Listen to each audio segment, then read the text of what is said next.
இந்த பாத சனியில் குடும்ப பிரச்சனைகள் கொஞ்சம் இருக்க தான் செய்யும்.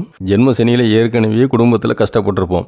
ஹஸ்பண்ட் அண்ட் ஒய்ஃப்குள்ளே சண்டை வந்திருக்கும், அடிதடியாக இருக்கும், பஞ்சாயத்து இருந்திருக்கும், கோர்ட்டு கேஸு வம்பு வழக்கு இருந்திருக்கும். எல்லாருக்கும் கிடையாது. உங்கள் ஜாதகத்தில் சனி பகவானும் ராகு பகவானும் எங்கே இருக்கிறாங்களோ அதை பொறுத்து உங்களுக்கு பிரச்சனை இருந்திருக்கும். இன்கேஸ் ஜென்ம சனி நடக்கும்போது குடும்பத்தில் பிரச்சனையாகி டைவர்ஸ் வரைக்கும் அப்ளை பண்ணியிருந்தீங்கன்னா, உங்கள் ஜாதகத்தில் சனி பகவான் நல்ல இடத்துல இருந்தால், உங்கள் ஜாதகத்தில் 2வது கல்யாணம் அப்படிங்கிற நிலை இல்லைன்னா கண்டிப்பாக முதல் கல்யாணம் தான் உங்களுக்கு பெர்மனண்ட்டு. கோர்ட்டு கேஸ் இருந்தால் கூட கண்டிப்பாக டைவர்ஸ்லாம் ஆகாது. திரும்ப சரியாகி இந்த பாத சனி முடிகிற நேரத்தில் ஹஸ்பண்ட் அண்ட் ஒய்ஃபு சேர்ந்து வாழ்வீங்க.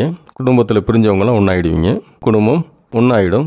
குடும்பத்தில் நிம்மதி வந்துடும். ஒரு சில பேருக்கு சனி பகவான் சரியில்லாத இடத்துல இருந்தால் உங்களுக்கு 2வது திருமணம் பண்ண வேண்டிய நிலை இருந்ததுன்னா கண்டிப்பாக டைவர்ஸ் ஆகிடும். இந்த பாத சனியிலே 2வது கல்யாணம் ஆகக்கூடிய வாய்ப்புகள் கூட இருக்கலாம். அதனால் உங்கள் ஜாதகத்தில் 2வது கல்யாணம் இருக்கா இல்லையான்னு செக் பண்ணிக்கோங்க. இருந்ததுன்னா, அதாவது 2வது கல்யாணம் பண்ணக்கூடிய நிலை இருந்ததுன்னா, முதல் கல்யாணத்தில் பிரச்சனை இருந்ததுன்னா, திருப்தி இல்லைன்னா, கோர்ட்டு கேஸு அந்த மாதிரி இருந்ததுன்னா அது போக்கில் விட்டுருங்க. டைவர்ஸ் ஆனால் ஆகிட்டு போட்டும். ஜாதகத்தின் அடிப்படையில் உங்களுக்கு 2வது கல்யாணம் ஆகிடும்.